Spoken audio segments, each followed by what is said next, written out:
আসসালামু আলাইকুম। এইমাত্র কেবলমাত্র একটি নিউজ পেলাম যে আমরা সকলে কিন্তু হিরো আলমকে চিনি। সে আগেও অনেকবার কিন্তু জনগণের হাতে মার খেয়েছে অন্যায় করে। এবার কিন্তু বিনা অন্যায়তে আমরা দেখতেছি যে বিএনপির হাতে এইমাত্র মায়ের খেলো হিরো আলম। তো চলুন কথা না পারি, আমরা কেন মায়ের খেলো, কী জন্য মায়ের খেলো এবং কারা মারলো, আমরা সে ভিডিওটা স্ক্রিনে দেখে আসি। আজকে আমার তো বিএনপি লোকেরা মারধর করলো, আপনারা দেখছেন। বলতে চাই আমি তার একদিন আমি কিছু বলছি, আপনারা মিডিয়া ব্যক্তি যারা আছেন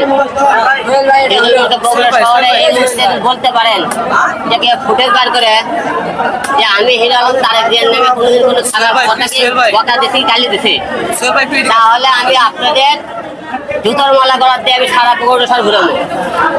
একটা ফুটেজ তুলকে বার করতে পারেন হিরো আলম তারেক জিয়ার নামে কিছু বলছে, যে কেউ বলতে পারেন আমি গোটাল বগুড়া শহর আমি জুতার মালা দিয়ে ঘুরবো।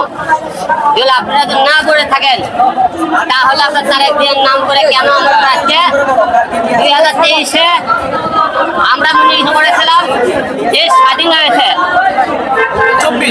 দেশ স্বাধীন হয়েছে, আমরা তাই মনে করছিলাম যে আমরা একটা শহরে ছাড়া আওয়ামী লীগকে সহায়ছি, দেশ স্বাধীন হয়ে গেছে, আমরা স্বাধীনভাবে চলবো, কিন্তু আমরা দেশ স্বাধীন হয়নি। আজকে বিএনপি লোকেরা আজকে যে হামলা শুরু করলো তাতে কি মনে করছেন দেশ স্বাধীন হয়েছে?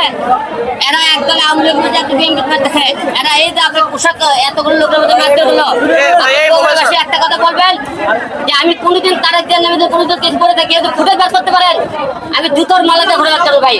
আপনি বললেন না ভাই, আপনি বলছেন যে এত মিডিয়ার মধ্যে কেউ আপনি করেন তারেক জিয়ার নামে একটা ঘটনা দেখান, তো হিরো আলম তো তারেক জিয়ার নামে বকা দিছে, গালি দিছো। আজকে এরা আমার উপরে কেন হামলা করলো? আমরা হামলা ফুটেজ দেখেছি, যে কয়জন মারছে প্রতিটা চেহারা দেখেছি। আমাকে আজকে হত্যা করার চেষ্টা করে সবার বিরুদ্ধে মামলা হবে। আমি তো হিরো আলম, আমি হিরো আলম মৃত্যুকে ভয় পারি না, মারতে পারলে মারে ফেলে দেন। আপনারা বিএনপি লোকেরা মারধর করতেছেন, মারেন।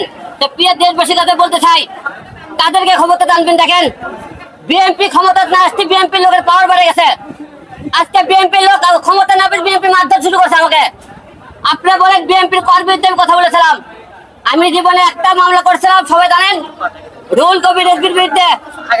সেই মামলাটা করেছিল আমাদের ডিবি হারুন, আমাদেরকে টেপে ফেলে, আমার পরিবারকে টেপে ফেলে ডিবি হারুন আমাকে।